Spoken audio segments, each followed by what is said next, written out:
Déjame te hago un paréntesis. Un amigo, te repito, que me ayudó en este ejercicio, es estudiante avanzado de la Facultad de Ciencias Políticas, puso sobre la mesa de análisis algo muy interesante que quiero compartir y conocer tu opinión. Él dijo, bueno, tuvimos contacto con gente que está en el estrato bajo socioeconómico, gente con conocimiento, con estudios universitarios. ¿Qué fue lo que pasó? Porque él en la escala económica no caminó con la rapidez que debería de haber caminado, porque se supone que un título universitario te abre la puerta no solo para avanzar, sino para crecer económicamente y llegar al paraíso, porque esa gente no lo logró. Uno de los estudiantes de psicología, muy sarcástico, dijo, es que estuvieron en el momento equivocado, en el lugar equivocado, haciendo las acciones equivocadas.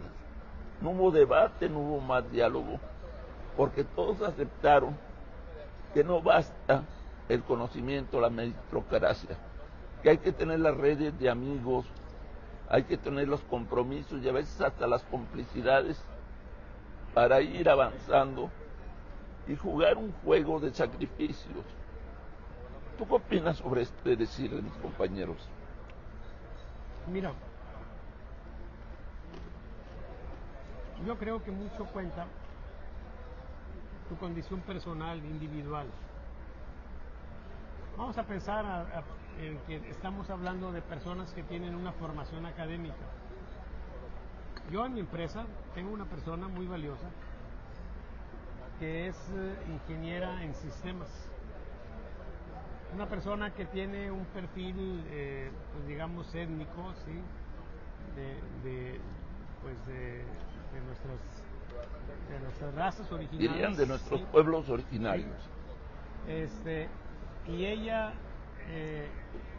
buscaba trabajo y no encontraba que le diera la oportunidad de acuerdo a su condición profesional. ¿sí? La marginaban, la despreciaban.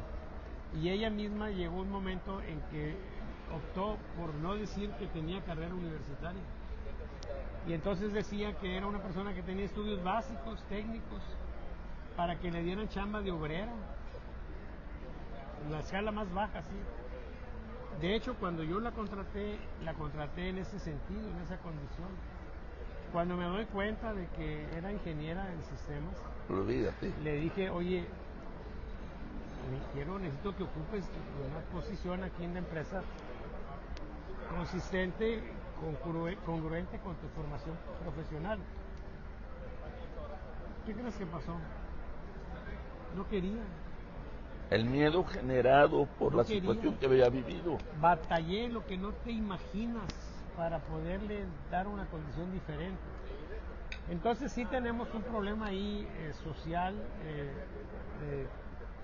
que yo creo que pues tendría una solución en algunas disciplinas, tal vez de la psicología, tal vez de otros campos, pero sí es un problema fuerte, pero es un problema individual, porque yo conozco gente también de condición muy humilde, incluso conozco personas sin estudios o con estudios muy básicos. Estoy pensando en una señora particularmente, una señora muy querida, sí. Y salió adelante. Mandó a sus hijos a estudiar sus carreras profesionales. Uno de sus hijos tiene una empresa exitosísima, vive en condición pues podríamos decir de opulencia, acá en las zonas exclusivas de San Pedro, sí. Y tú dices, bueno, son gente que pues está en una condición así también, pero ¿qué pasa? Bueno, pues que ellos en forma individual no se han comprado la idea de que son menos que nadie, ¿sí? Ellos han luchado y han tenido la formación, la capacidad, el talento y han tenido éxito. Entonces es un problema individual, sí, pero sí hay muchos casos así, ¿verdad? Otra cosa también que tendríamos que tocar aquí es que hemos tenido una sobreoferta de carreras profesionales. Entonces puede ser que haya un factor ahí de esas universidades patito, ¿sí? Como las del bienestar, donde pues tú vas a tener gente que terminó sus estudios, pero realmente no tienen la capacidad para afrontar. Mira, déjate una pregunta. Tú tienes una empresa. Sí.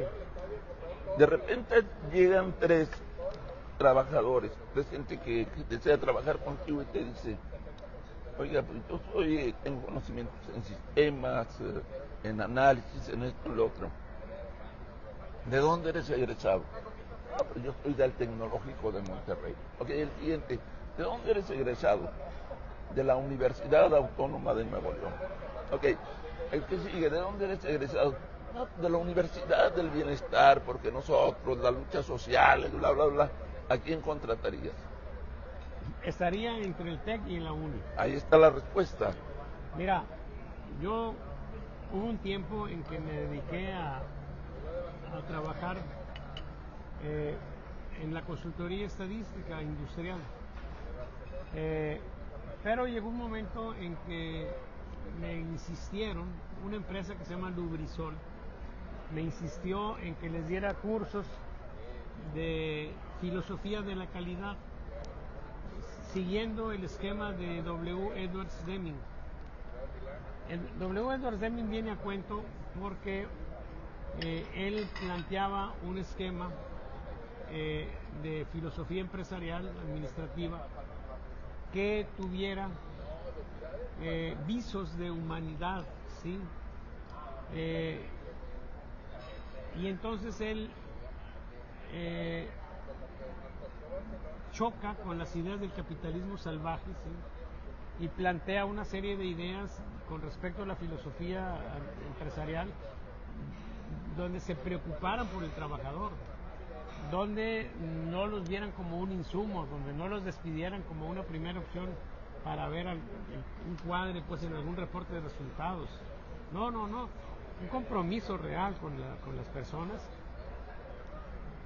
Y entonces, pues, cuando me invita Lubrisol, a mí me resultó interesante, número uno, porque era un tema que me interesaba. Yo trabajaba en control estadístico de calidad y un antecedente de ello pues es la filosofía de calidad, la idea de que entiendan que eso es importante.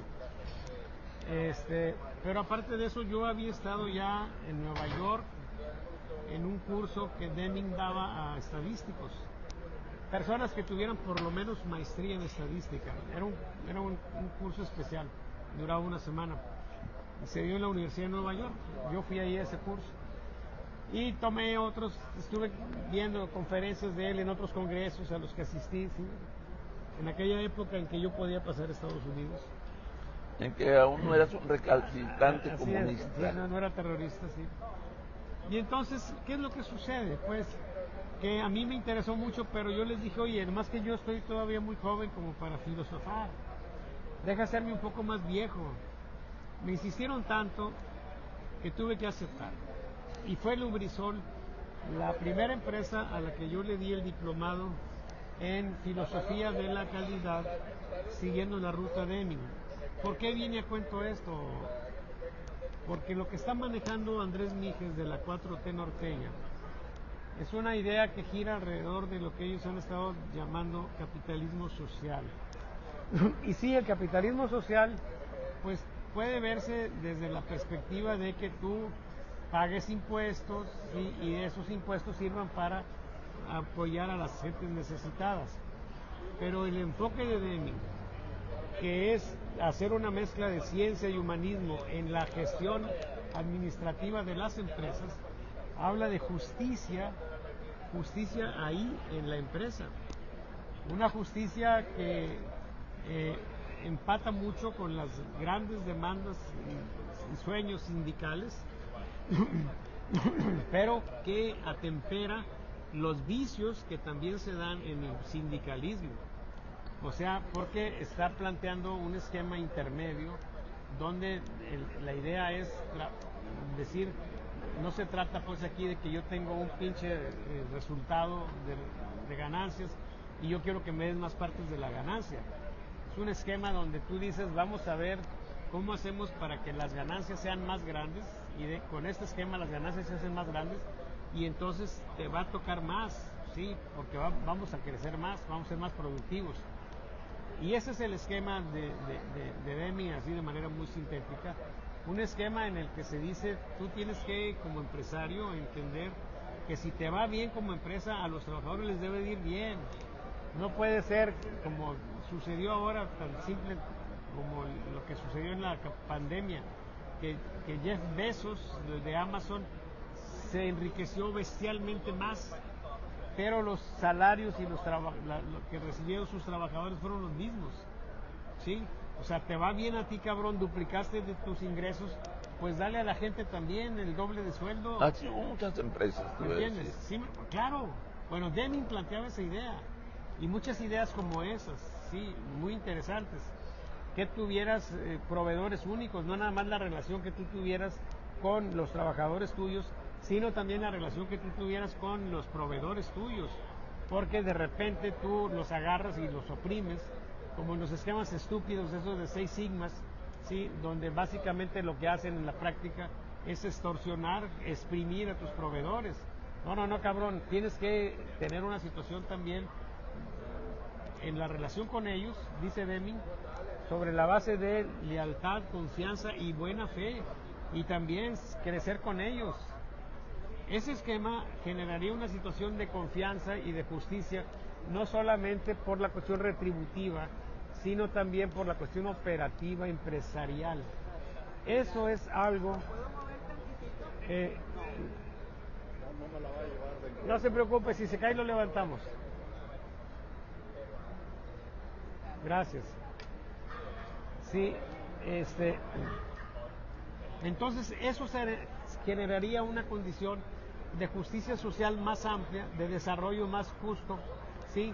Donde tendríamos, no solamente te digo, el hecho de que tú estés utilizando los impuestos en beneficio de la gente, sino que la misma gente trabaje en un esquema que le permita crecer, que le permita formarse, sí, que le permita tener una mejor condición, y que el empresario sobre esa base no tenga menos, sino que tenga más, porque si lo que demostró Deming es que ese esquema se hace un esquema que te genera una condición importante de utilidades, ¿sí? Una condición de mayor crecimiento sobre las bases justas, ¿sí?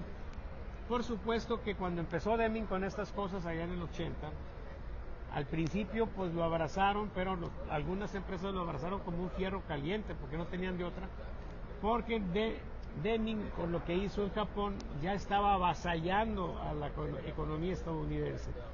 Los automóviles salían de Japón, sí, pagando $100 de flete o $200 de flete para llegar al mercado estadounidense, y llegaban al mercado estadounidense, sí, costando menos y jalando mejor. Y entonces, cuando van a buscar qué chingados está pasando Japón, pues los de Japón le dijeron, pues si no sé qué vienes para acá, le dijeron a Henry Ford, si el que hizo esto y al que le debemos y le agradecemos esto, tiene su oficina ahí cerca de ti en Nueva York, pues Deming. Bueno, yo creo que si la 4T norteña se enriqueciera con las ideas de Deming, podrías hacer un planteamiento interesante. ¿Qué significaría revivir a Deming? Necesitamos revivir a Deming para tener este tipo de situaciones, este tipo de avance social y este tipo de empatía o de congruencia entre una idea que es universal, la de Deming, con las ideas de don Eugenio Garza Sada, sí, son compatibles perfectamente, sí, pero a nivel local. Entonces, ¿cuál sería la ventaja de que agarráramos a Deming?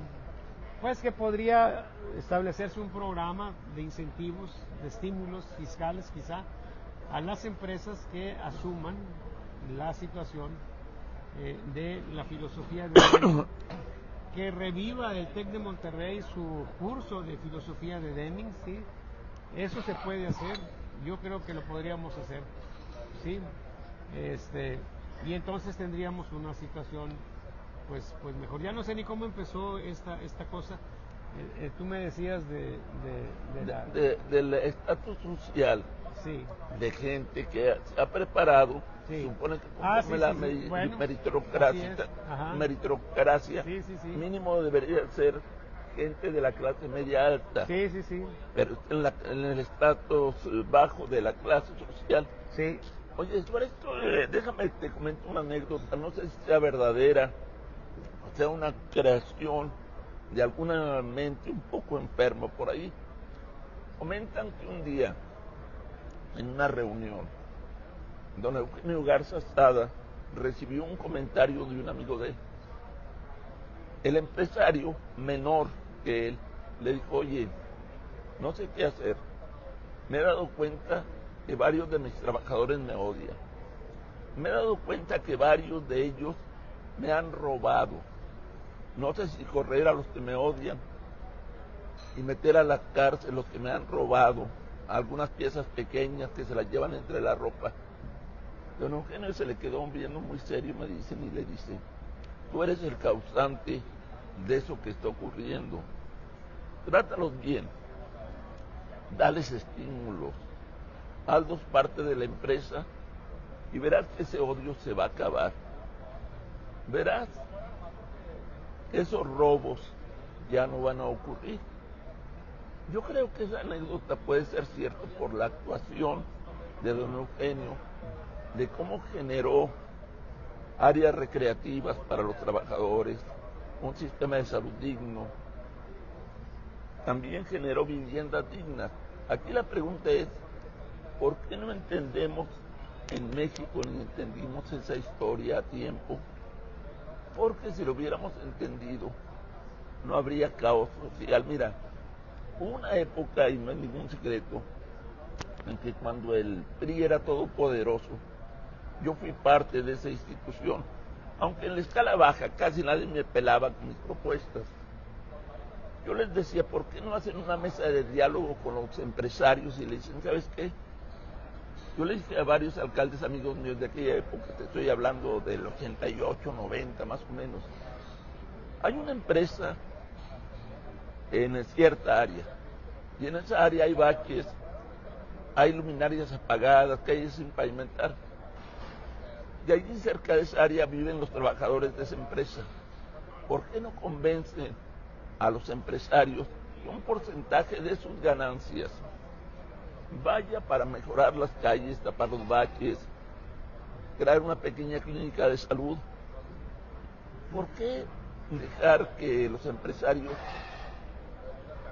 hagan crecer enormemente sus ganancias y a los trabajadores prácticamente no importa si la empresa prospera o no, siguen ganando lo mismo, siguen viviendo en las mismas calles con baches, en las mismas calles sin pavimentar, sin agua potable, etcétera? Y ellos me decían, no debemos de meternos negativamente con los empresarios. Era la idea que ellos tenían, porque era un núcleo de financiamiento importante. Entonces, ¿qué decían? Yo prefiero que me den una lana para mi campaña futura a estarlos presionando para tapar un bache. Es una mentalidad muy obtusa de las dos partes. Si tú tienes un trabajador satisfecho, pues vas a tener una buena empresa. Y no se va a repetir esa historia de odio, de hurtos, que aún se da en muchas empresas. Hay muchos trabajadores que odian al patrón y que les daría mucho gusto si el día de mañana la 4T llega a clausurar la empresa y le dice, ya nos jodimos al dueño, a pesar de que los trabajadores se queden sin chamba. A ese nivel está el odio de muchos trabajadores, pero es un odio también generado por cierta mentalidad de los empresarios, Salvador. Yo creo que eso que tú dices sería fundamental. Sí, sí, sí. Sí, la idea de Mignana, sí, precisamente trae la intención de suavizar eso, sí, de no generar esa confrontación que a veces se puede entender como que llega al odio. El esquema autoritario que tenemos de herencia, sí, pero que en el ámbito de la gestión administrativa empresarial cobró mucha fuerza en tiempos de Taylor, cuando empezó el programa o los esquemas Fordismo de Ford de la producción en serie. Sí, teníamos nosotros una situación donde teníamos el gran reto. ¿Sí? Taylor no era un perverso ni era un tonto, ¿sí? Era una persona muy brillante, ¿sí? Pero tenían un reto muy importante: cómo hacer cosas complejas con una fuerza de trabajo ignorante. Imagínate, estoy haciendo un carro, oye, y los carros, hay mecánicos automotrices, no, los carros apenas los estamos inventando, y entonces no sabemos qué es un carro. ¿Y cómo lo voy a hacer? Bueno, entonces a Taylor se le ocurrió desmenuzar todo el proceso en cosas sencillas, como aplanar un tornillo o apretarlo, ¿sí? O ensamblar dos piezas, o hacer cosas así, y pone la línea de producción y empieza eso, y al último sale el carro, sin que las personas que están trabajando tengan plena conciencia de ello. Claro, había consecuencias inmediatas, porque una persona 8 o más horas haciendo lo mismo, poniendo un bache, salía del trabajo y se iba caminando en la calle, como lo retrató Chaplin. Estaba acostado en la cama. En la película Tiempos Modernos. Sí. ¿Sí? Entonces, ese es un esquema que el mismo Taylor, ¿sí? Comentó, era un ingeniero muy brillante, insisto. Él dijo: con el tiempo esto va a ser una barbaridad, esto va a ser algo terrible. Con el tiempo, ¿por qué? Pues porque después de un tiempo, las personas que estaban en la línea de producción iban adquiriendo conocimiento, un tipo de conocimiento no escolarizado, pero un tipo de conocimiento que se conoce como conocimiento ordinario, no conocimiento científico. Y ese conocimiento ordinario se fue acumulando, y es cuando llega Deming con sus ideas, y cuando él plantea: tienes que hablar con la gente. ¿Por qué? Porque es una mina de oro el conocimiento que ellos tienen. ¿Sí? Y entonces vienen todos los esquemas japoneses, ¿sí? de los estudios Pocayoka, de los círculos de calidad y todo ese tipo de cuestiones, que fundamentalmente lo que trataban de hacer era explotar esa mina de oro de conocimiento de la gente en la línea. ¿Sí? Entonces todos esos esquemas se dan, pero chocan con el capitalismo salvaje, ¿sí? Y por ahí de los 80, ya casi en los 90, encuentran en ISO 9000 la fórmula mágica para deshacerse, para desembarazarse de las ideas perturbadoras de Deming. Enfermizas. Claro, no chocan frontalmente contra Deming, porque pues ¿quién tendría la autoridad para chocar, para descalificar a Deming? Nadie. Entonces lo que hicieron fue muy astutamente decir que en ISO ahí estaba Deming metido. En realidad lo que hicieron fue descafeinar a Deming, quedarse nada más con las cosas operativas, pero no las cosas de orden filosófico. ¿Sí? Entonces, pues, tenemos esa situación, una situación que se entiende, ¿sí? Es normal, es natural, pero que es importante atender, ¿sí? Sobre todo cuando tú llegas al gobierno, llega la 4T con ideas renovadoras. Ok, ¿qué hiciste de revolucionario en el ámbito laboral? Para mí hubiera sido un exitazo si Morena llega y dice: vamos a implementar en el país, vamos a rescatar en el país a las ideas de W. Edwards Deming. ¿Sí?